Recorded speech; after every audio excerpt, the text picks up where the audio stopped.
जय श्री कृष्णा। राधे राधे।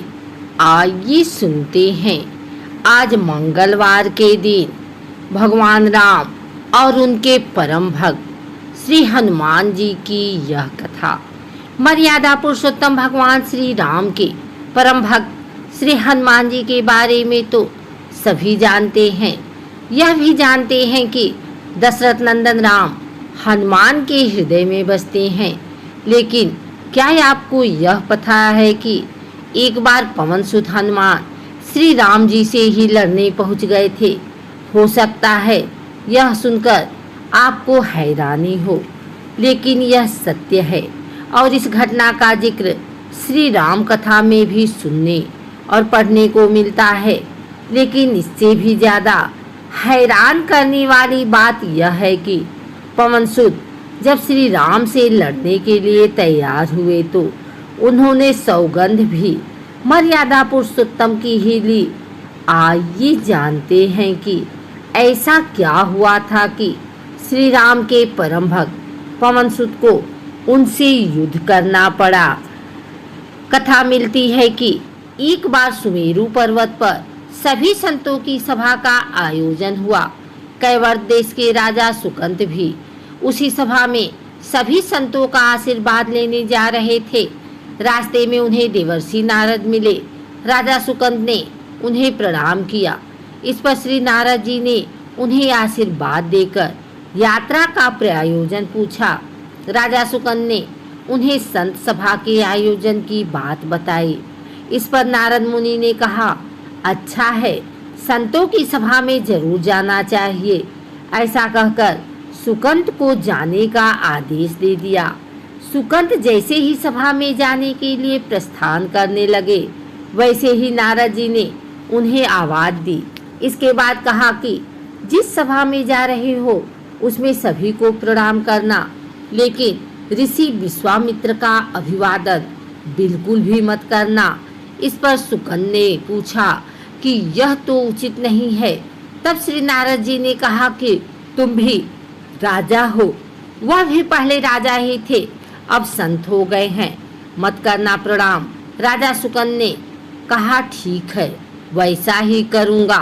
सभा के समाप्त होते ही विश्वामित्र जी श्री राम से मिलने पहुँचे।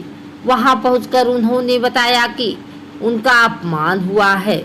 वह इसे भूल भी जाते, लेकिन यह तो संत परंपरा का अपमान है। राम जी ने पूछा, गुरुजी क्या हुआ? तब विश्वामित्र जी ने कहा कि मेरा अपमान हुआ है। राम जी ने पूछा, किसने किया? तब विश्वामित्र जी ने कहा कि जानकर क्या करोगे? इस पर श्री राम जी ने कहा कि गुरुजी, आपके चरणों की सौगंध लेकर प्रतिज्ञा करता हूँ, जो सिर आपके चरणों में नहीं झुका है उसे काट दिया जाएगा। कल सुबह मैं उसका वध कर दूंगा। श्री राम की इस सौगंध का जैसे ही राजा सुकंत को पता चला, वह नारद मुनि को ढूंढने लगे। काफी देर तक वह परेशान रहे, लेकिन नारद मुनि उन्हें मिल ही नहीं रहे थे। व्याकुल होकर जब वह रोने लगे, तब नारद जी प्रकट हुए। सुकंत ने हाथ जोड़कर उन्हें सारी बात कह सुनाई, साथ ही प्राणदान की विनती की। इस पर नारद जी ने उन्हें माता अंजनी के शरण में जाने की सलाह दी। यह भी कहा कि अगर उन्होंने तुम्हें बचाने का वचन दे दिया तो तुम जरूर बच जाओगे। लेकिन यह भी कहा कि वह किसी को यह नहीं बताएंगे कि नारद जी ने उन्हें यह सलाह दी है। राजा सुकंत के रोने की आवाज़ सुनकर माता अंजनी बाहर पहुंची। तब उन्होंने कहा कि माता, मुझे बचा ले, अन्यथा विश्वामित्र जी मुझे मार डालेंगे। इस पर माता अंजनी ने सुकंत को उनके प्राण बचाने का वचन दिया। उन्होंने कहा कि तुम शरण में हो, तुम्हें कोई नहीं मार सकता। इसके बाद राजा सुकंत को विश्राम करने के लिए कहा। शाम ढले जब हनुमान जी माता अंजनी के पास पहुँचे तो उन्होंने सारी बात बताई, लेकिन सुकंत को बुलाने से पहले पवन सुत से सौगंध लेने को कहा। तब श्री हनुमान जी ने कहा कि वह श्री राम के चरणों की सौगंध लेते हैं कि वह सुकंद के प्राणों की रक्षा करेंगे। तब माता अंजनी ने राजा को बुलाया। हनुमान जी ने पूछा, कौन है तुम्हें मारना चाहता? तब सुकंद ने बताया कि श्री राम उन्हें मार डालेंगे। इतना सुनते ही माता अंजनी हैरान रह गई। उन्होंने कहा कि तुमने तो विश्वामित्र जी का नाम लिया था। तब राजा ने कहा कि नहीं, वह तो मरवा डालना चाहते हैं, लेकिन मारेंगे तो राम ही। हनुमान जी ने राजा सुकंद को उनकी राजधानी में छोड़ा और श्री राम के दरबार में पहुँचे। वहाँ पहुँचकर उन्होंने राम जी से पूछा कि वह कहाँ जा रहे हैं। तब मर्यादा पुरुषोत्तम ने बताया कि वह राजा सुकंद का वध करने जा रहे हैं। तब हनुमान जी ने कहा, प्रभु उसे मत मारिए। राम जी ने कहा कि वह तो अपने गुरु की सौगंध ले चुके हैं, अब पीछे नहीं हट सकते। हनुमान जी ने कहा, प्रभु मैंने उसके प्राणों की रक्षा के लिए अपने इष्ट देव यानी कि आपकी सौगंध लिया हूँ। तब राम जी कहते हैं कि ठीक है, तुम अपना वचन निभाओ, मैं तो उसे मारूंगा।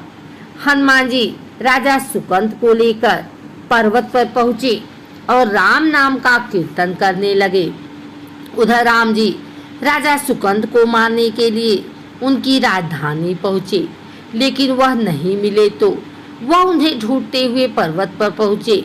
वहाँ हनुमान राम मंत्र का जाप कर रहे थे। राम जी को देखते ही सुकंद डर गए। उन्होंने कहा कि अब तो राम जी उसे मार ही डालेंगे। वह बार बार हनुमान जी से पूछता कि बच जाएंगे हम। तब उन्होंने कहा कि राम मंत्र का जप करते रहो और निश्चिंत रहो, भगवान नाम पर पूरा भरोसा रखो। लेकिन वह काफी डरे हुए थे, तो हनुमान जी ने सुकंद को राम नाम मंत्र के घेरे में बिठा दिया। इसके बाद राम नाम जपने लगे। राम जी ने राजा सुकंद को देखकर जब बाण चलाना शुरू किया तो वह राम नाम के मंत्र के आगे विफल हो जाते। राम जी हताश हो गए कि क्या करें। यह दृश्य देखकर श्री लक्ष्मण जी को लगा कि हनुमान जी भगवान राम को परेशान कर रहे हैं, तो उन्होंने स्वयं ही हनुमान जी पर बाण चला दिया। लेकिन यह क्या, उस बाण से पवन सूत के बजाय श्री राम मूर्छित हो गए। यह देखते ही लक्ष्मण जी दौड़ पड़े और देखते हैं कि बाण तो हनुमान जी पर चलाया था, लेकिन मूर्छित राम जी कैसे हो गए।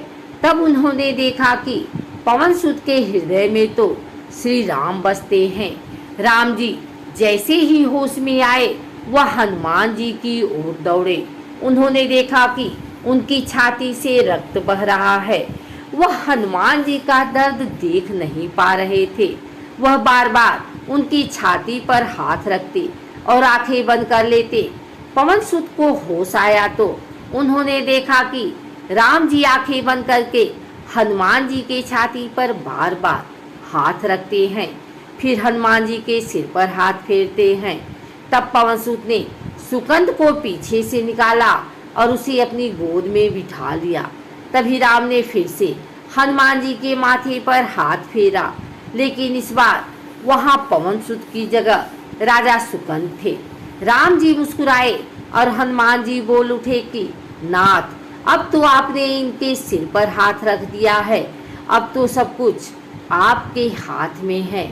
इसकी मृत्यु भी और जीवन भी आप ही सुकंद के जीवन की रक्षा करें। राम जी ने हनुमान जी से कहा कि जिसे तुम अपनी गोद में बिठा लो उसके सिर पर तो मुझे हाथ रखना ही पड़ेगा, लेकिन गुरु जी को क्या जवाब देंगे। तभी हनुमान जी को विश्वामित्र जी सामने से आते दिखाई पड़े।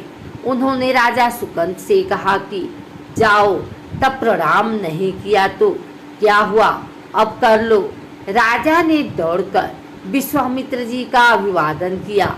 वह भी प्रसन्न हो गए और बोले, राम इसे क्षमा कर दो। मैंने इसे क्षमा कर दिया, क्योंकि संत का काम मिटाना नहीं बल्कि सुधारना होता है। यह भी सुधर गया है। उन्होंने सुकंद से पूछा कि संत का सम्मान न करने की सलाह तुम्हें किस कुसंग में मिली। राजा सुकंद विश्वामित्र जी से कुछ कहते कि इससे पहले नारद मुनि प्रकट हो गए। उन्होंने सारी घटना कह सुनाई। तब विश्वामित्र जी ने पूछा कि नारद, तुमने ऐसी सलाह क्यों दी।